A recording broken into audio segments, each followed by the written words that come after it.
Welcome to Pixie Pebble, where fairy tales sparkle and dreams come alive. Don't forget to subscribe and tap the bell icon. Leo was the best thief in Viridia. He didn't steal jewels or gold. He stole memories.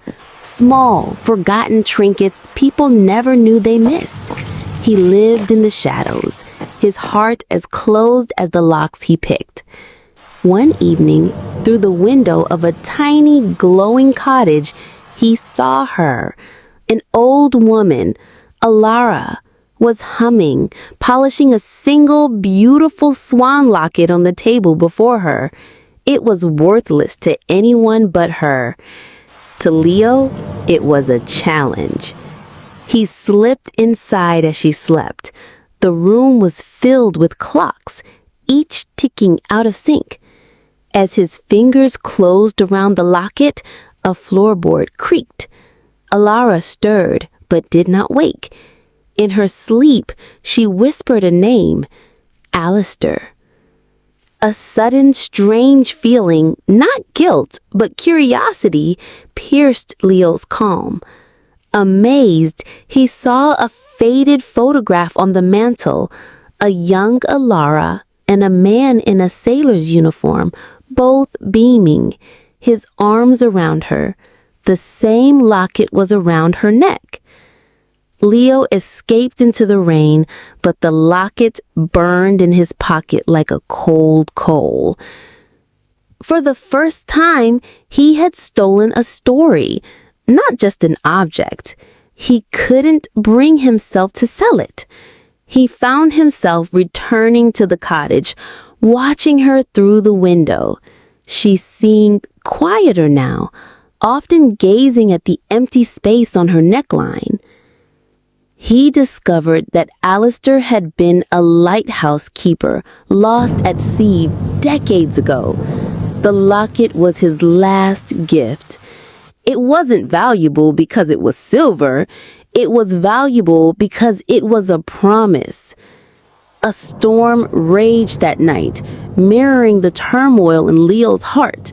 He stood outside her cottage, the locket clutched in his hand. He had spent his life taking things. Could he ever give something back?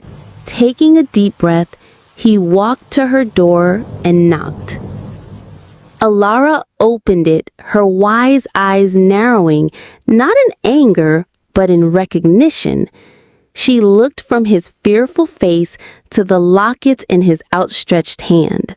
Leo said, "I believe this belongs to you," his voice trembling with an emotion he barely recognized. She didn't take it. Instead, she smiled a sad, knowing smile. "I wondered when you'd bring it back, Leo. I've been waiting for you." She knew his name. She had always known. She had left it out not as a trap, but as a test. She saw the lonely boy behind the thief's mask. "Come in," she said softly. "It's time you heard the story of why that locket was meant to be found." For the first time, Leo crossed a threshold not to take, but to receive. And as the countless clocks around them ticked, their rhythms began to slowly fall into sync. Did Leo and Alara's story find a place in your heart?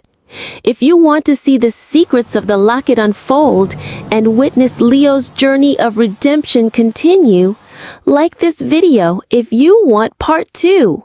Subscribe and hit the bell so you don't miss it. Your support is what brings these stories to life. Let us know in the comments what you think the locket's true story is.